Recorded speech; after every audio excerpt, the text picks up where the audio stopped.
Si comme moi, vous voulez sauver la France et la civilisation européenne, je vais vous montrer pourquoi il faut absolument que vous alliez voter pour Marion Maréchal ce 9 juin pour les élections européennes. Je vais vous montrer pourquoi il faut que vous votiez Reconquête. Mais avant toute chose, je vais vous montrer à quel point il est important d'aller voter tout court parce que ces élections, elles peuvent un peu dépassionner les foules et pourtant, le Parlement européen a un véritable pouvoir. Premièrement, c'est le Parlement européen qui élit le président de la Commission européenne. Donc ça, c'est pas rien du tout, institutionnellement parlant, c'est même énorme. C'est aussi le Parlement qui a un pouvoir de censure de cette même Commission européenne, qui peut donc la démettre si ses actions ne lui plaisent pas. Et puis les parlementaires européens, contrairement à ce que certains pourraient croire, ont un très grand pouvoir, c'est-à-dire que les conséquences du travail législatif européen en France et dans tous les pays d'Europe sont considérables. Les députés européens, ils sont pas là avec zéro influence sur nos vies, hein. Au contraire, ce sont des acteurs majeurs de la politique. Et puis surtout, il faut absolument aller voter parce que partout en Europe, la droite est en train de conquérir les urnes et donc le Parlement européen est susceptible, aux grandes dames de tous les gauchistes européens, ce Parlement européen, il est susceptible de basculer à droite enfin. Donc pour ces raisons, il est essentiel que vous alliez voter ce dimanche. Alors évacuons immédiatement un sujet, pourquoi je n'appelle pas à voter pour François-Xavier Bellamy. Alors attention, j'aime beaucoup François-Xavier Bellamy, je pense qu'il a fait une très bonne campagne, ça fait des années et des années que je trouve que c'est un homme de droite respectable, qui a des convictions qui se rapprochent totalement des miennes. En réalité, il n'y a pas grand-chose entre François-Xavier Bellamy et moi, je le dis honnêtement, hein. Alors évidemment, il y a des nuances, mais bon voilà. Mais le gros problème de François-Xavier Bellamy, c'est qu'il est au sein d'un parti de traîtres.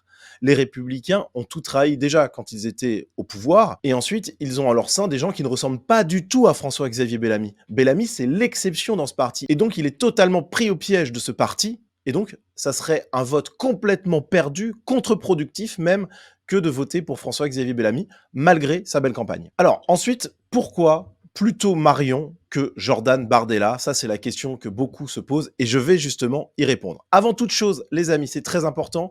Cette vidéo, elle est essentielle parce qu'elle éclaire quand même au maximum les enjeux de ce scrutin, les enjeux pour la droite, pour la France, pour l'Europe de manière générale. Et donc, je compte sur vous pour la diffuser au maximum autour de vous, pour mettre le petit pouce bleu, mettre le commentaire pour le référencement, etc.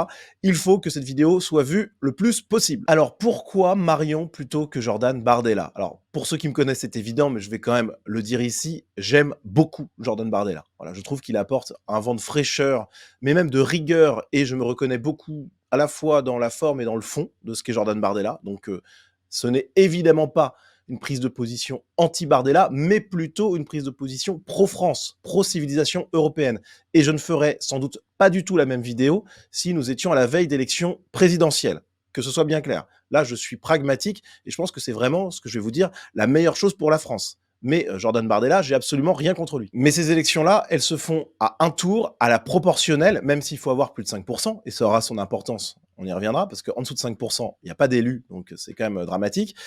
Mais il n'y a pas de vote utile, théoriquement. Il s'agit d'un vote d'adhésion, en fait, pour un programme. Même si, on va y revenir, en réalité, il y a un petit vote utile. Mais donc que Jordan Bardella soit à 30, à 35, même à 45% des votes ce dimanche, ça ne changera rien par rapport à Emmanuel Macron. Il n'y aura pas de dissolution derrière, il n'y aura pas de démission d'Emmanuel Macron, c'est évident. Et d'ailleurs, ceux qui utilisent cet argument, bon, ils le savent parfaitement. C'est de bonne guerre, hein, mais c'est quand même un petit mensonge électoral, on va dire. Donc, il n'y a pas de vote utile à cet égard. Mais en réalité, il y a quand même un vote utile, celui pour Marion Maréchal, et je vais vous le démontrer. Alors, pourquoi faut-il voter pour elle plutôt que pour Jordan Bardella? Eh bien, d'abord pour la personnalité de Marion. Voilà, cette campagne, ça a été l'occasion de la découvrir.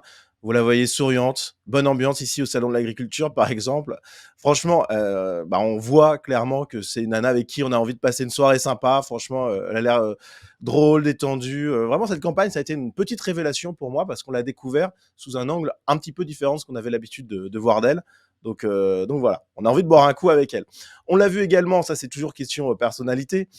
On l'a vu faire du surf. Alors bon, esprit Sunrise à 100%, donc là, c'est vraiment génial.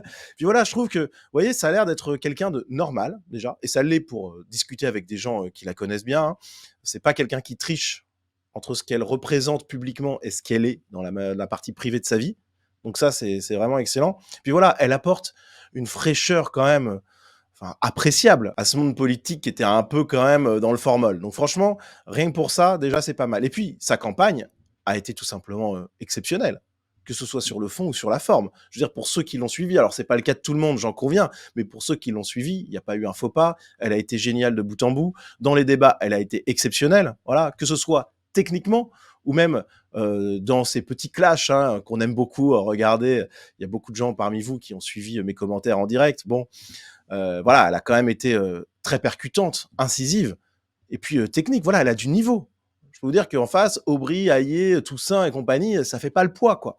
Donc elle a été excellente. Et puis, puisqu'on parle de politique, ça peut paraître anodin à certains qui n'ouvriront jamais le programme, mais le programme de Reconquête par rapport à celui du RN est quand même meilleur. Voilà. Celui du RN n'est pas mauvais, attention, je dis pas ça, mais je vous invite vraiment à regarder ce programme-là, il est juste exceptionnel. Vous avez des thèmes essentiels qui sont mis en avant, l'immigration, l'identité, bien entendu, donc je vais pas revenir là-dessus, mais c'est vraiment un programme avec lequel je suis en accord à 99%. Et je vous invite vraiment à faire l'effort de regarder même comme ça, de feuilleter numériquement ce programme, parce que franchement, c'est assez époustouflant. Alors, je note deux facteurs de différenciation avec le RN. Il y en a d'autres, mais je vais pas faire toute une vidéo là-dessus. Mais c'est d'abord la question économique. Avec la liberté économique, le refus des taxes, de la décroissance de manière très affirmée dans le programme de Reconquête, alors que dans le programme du RN, c'est quand même beaucoup moins mis en avant. Et puis il y a aussi quelque chose qui est très important pour moi, c'est l'accent extrêmement fort qui est mis sur l'innovation technique, scientifique,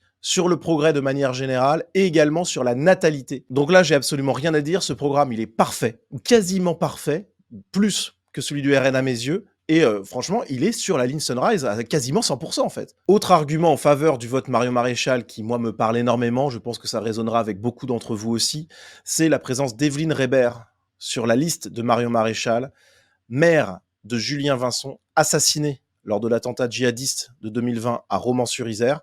Donc, on ne peut pas se plaindre sans cesse du manque d'engagement, du manque de courage, de la mollesse idéologique et politique de tant de familles de victimes du terrorisme islamiste, pour ensuite, eh bien, quand une de ces personnes s'engage politiquement avec courage, en s'affichant publiquement avec Marion Maréchal sur la liste Reconquête, voilà, en assumant vraiment, on ne peut pas ne pas récompenser, entre guillemets, cet engagement-là. Il faut au contraire soutenir ces familles qui se mouillent publiquement pour leurs idées. De la même manière, sur cette liste, il y a Damien Rieu, qui est quand même un lanceur d'alerte de premier ordre à droite, qui prend énormément de risques au quotidien pour dénoncer la complaisance avec l'islamisme. Et franchement, c'est exceptionnel ce qu'il fait. Je peux vous dire que sa vie est quand même chamboulée complètement par tout ça. Donc, pareil, la moindre des choses, c'est de récompenser ceux qui s'engagent aussi frontalement pour nos idées. Alors là, on rentre dans le logique, dans le mathématique. On a le dernier sondage France Info là, qui est à disposition. Et on voit ici donc le Rassemblement national à 32% et Reconquête à 5,5%. Alors, je reprécise, c'est une élection à la proportionnelle. Donc, si par exemple vous faites 6%, vous avez 6 députés. Mais si vous faites 4%, vous n'avez aucun député parce qu'il faut faire minimum 5% pour avoir le droit aux députés européens. C'est un peu technique, mais vous comprenez l'idée. C'est-à-dire que en dessous de 5%, pas d'élus. Et c'est là où on voit que ne pas voter Reconquête et préférer voter RN à la place est une erreur magistrale. Admettons par exemple qu'on passe de 32% de vote RN à 33% ce dimanche, et que le pourcent supplémentaire soit pris à Reconquête qui dès lors passerait à 4,5%. Du coup, on aurait plus 32 eurodéputés Rassemblement National, mais 33. On en gagnerait 1.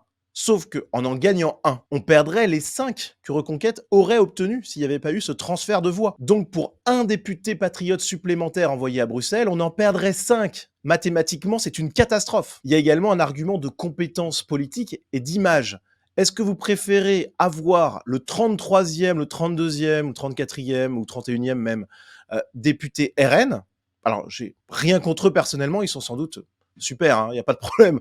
Mais avoir le 33e de la liste RN plutôt que les 5 premiers de la liste Reconquête, enfin, je veux dire, ça n'a aucun sens. Il faut évidemment envoyer Marion Maréchal et les 5 premiers de sa liste, minimum. S'il y en a plus, c'est encore mieux, à Bruxelles. Enfin, il n'y a aucun doute là-dessus. Ça sera évidemment un meilleur choix, un meilleur coup politique pour la droite, avec des politiciens de premier plan, avec une grosse capacité de travail, avec une véritable aura médiatique et politique qui permettra quand même aux idées de droite d'être bien mieux défendues qu'avec le 33e de la liste RN. Enfin, quand on parle du Parlement européen, ce qui compte, ce sont les groupes. Et le Rassemblement national appartient à un groupe marginalisé, le groupe ID, Tandis que Reconquête appartient, via Nicolas Bay, qui est déjà eurodéputé, appartient au groupe ECR, qui est un groupe qui, lui, est un groupe également de droite, mais qui n'est pas marginalisé. C'est-à-dire qu'il discute avec le PPE, qui est le grand parti du centre européen. Donc, si vous souhaitez que votre vote ait un véritable impact et ne serve pas à un parti marginalisé, malheureusement, après, on ne peut pas préjuger de ce qui se passera après l'élection, mais globalement, ça risque quand même d'être encore le cas. Hein. Le groupe ID du Rassemblement national va toujours être mis de côté, tandis que Marion, qui appartient au groupe de Giorgia Meloni, hein, quand même, c'est pas rien, hein, c'est la dirigeante de l'Italie, Giorgia Meloni, elle parle avec les gens du PPE. Il y a un véritable potentiel, surtout avec cette vague de droite qui peut déferler sur l'Europe dimanche, il y a un véritable potentiel d'aller faire basculer le Parlement à droite. Enfin, c'est pas rien quand même. D'ailleurs, c'est tellement le cas que même LR, alors là, on est à l'idée de projet. Je pense que ça se fera pas parce que ce sont trop des mous. Malheureusement, ils sont pas comme François-Xavier Bellamy. Mais même LR sent bien le vent tourner et voit la force phénoménale que représente le groupe ECR auquel appartient Reconquête et envisage peut-être hypothétiquement de s'allier avec ce groupe. Donc vous voyez bien qu'en réalité, s'il y a un vote utile pour faire basculer enfin l'Union européenne à droite, eh bien, c'est plutôt voter Reconquête. Et puis pour conclure, au-delà de tous ces arguments qui pour moi sont des arguments massus et qui vous montrent de manière définitive qu'il faut absolument que vous votiez Marion ce dimanche et que vous fassiez voter autour de vous les gens pour Reconquête, au-delà de tout ça, il y a aussi un argument idéologique qui me paraît très important également. On le sait, le Rassemblement national a entrepris une stratégie de dédiabolisation maximale. Bon, à plein d'égards, je pense que c'est une erreur parce qu'en réalité, les électeurs qui votent pour le Rassemblement national aujourd'hui, qui ne votaient pas forcément pour ce parti avant, ils ne le font pas du tout, à mon avis, pour la dédiabolisation, mais parce que de plus en plus confrontés à la réalité de l'immigration extra-européenne dans notre pays et lassés des folies gauchistes, bon, ils se mettent à voter Rassemblement national. Mais je ne pense pas qu'ils soient pleinement conscients des stratégies de dédiabolisation du Rassemblement national, etc. Et en tout cas, s'il n'y avait pas cette stratégie de dédiabolisation, je suis pas certain qu'il y aurait beaucoup moins de votes pour Jordan Bardella ce dimanche. Mais à la limite, c'est du cosmétique. Mais le problème, c'est que, à force de dédiabolisation, à force de se mollir de plus en plus, y compris sur des questions essentielles. Parce qu'à la limite, moi, se dédiaboliser sur des questions annexes, ça me dérange pas du tout. D'ailleurs, moi, je suis quelqu'un de totalement normal et je me sens pas du tout radical sur plein de sujets sociétaux, etc. Moi, j'ai juste une ligne très ferme sur la question de l'identité, sur la question de l'immigration, parce que pour moi, c'est une question existentielle pour la France, mais également pour la civilisation européenne. Mais le problème, c'est que le RN, il s'est dédiabolisé également, il s'est adouci sur les questions migratoires, voilà. Et ça, pour moi, c'est quand même très grave, parce que de renoncement en renoncement, finalement, on perd son ADN et on perd son intérêt. Alors ça, les électeurs lambda, ils n'ont pas du tout réfléchi à tout ça, ils considèrent toujours que le RN, c'est le parti très dur contre l'immigration, etc. Mais ce que je veux dire, c'est que pour éviter des renoncements ultimes qui mettraient en péril la survie de la France, quand bien même le RN arriverait au pouvoir, ça, franchement, on n'est pas à l'abri de ça, qu'ils arrivent au pouvoir et qu'ils ne puissent rien faire, ou même qu'ils ne veuillent rien faire, un peu pris au piège eux-mêmes de cette auto-normalisation qui les rendrait un peu inoffensifs. Bon, pour éviter ça, il faut bien qu'il y ait un aiguillon idéologique. Un parti qui, lui, ne renonce pas. Un parti qui soit ferme sur les principes fondamentaux pour sauver la France et l'Europe. Et ça, c'est clairement le rôle de Reconquête. Donc, il faut faire en sorte que ce parti perdure. S'il n'y a pas 5% des voix aux élections européennes, ça va quand même être très compliqué. Donc, il faut permettre à Marion et à Reconquête de s'installer durablement dans le paysage politique français, de jouer un rôle essentiel de navire amiral de la reconquête idéologique, de rappeler au Rassemblement national qu'il faut quand même rester dur sur certains points, parce que sinon c'est un peu compliqué. Et puis en plus, pour les élections présidentielles qui arriveront dans quelques années, ça permettra au Rassemblement national d'avoir un allié potentiel de poids et de ne pas jouer cavalier seul, un peu seul contre tous, mais du coup sans appui. Ça permettra d'avoir une logique d'entraînement, de fusion, d'alliance qui pourra, qui sait, aller jusqu'à la droite républicaine, avec certains des républicains qui s'allieront à ce grand parti de droite. Voilà, ça c'est un horizon qui n'est possible que si Reconquête perdure. Donc hors de question de voir un parti aussi juste et nécessaire idéologiquement disparaître. On a clairement là, avec Marion et Jordan, l'avenir de la France, il n'y a pas de doute là-dessus. Reste que pour toutes les raisons que je vous ai données, il faut absolument voter pour Marion à ces élections européennes. Et pour la suite, on verra, les élections présidentielles sont encore loin. D'ici là, votez Marion et faites en sorte que vos proches voient cette vidéo ou en tout cas entendent les arguments que j'y ai développés parce que c'est nécessaire pour la France, pour l'Europe tout entière, de faire en sorte que Reconquête arrive largement au-dessus des 5% ce dimanche. Voilà les amis, merci à vous d'avoir suivi cette vidéo jusqu'au bout. Si vous appréciez mon contenu, si vous en voulez toujours plus, si vous voulez joindre vos efforts à ce combat que je mène pour la France, pour la civilisation européenne, dans la rigueur et dans la bonne humeur, eh bien vous pouvez me soutenir financièrement sur Tipeee. Vous avez le lien en description de cette vidéo et accéder en contrepartie à la communauté Sunrise avec du contenu exclusif, un canal Telegram dédié. Vous avez également la possibilité de me faire un don ponctuel, tout est en description. Merci d'avance les amis, allez voter ce 9 juin et on se dit à très vite.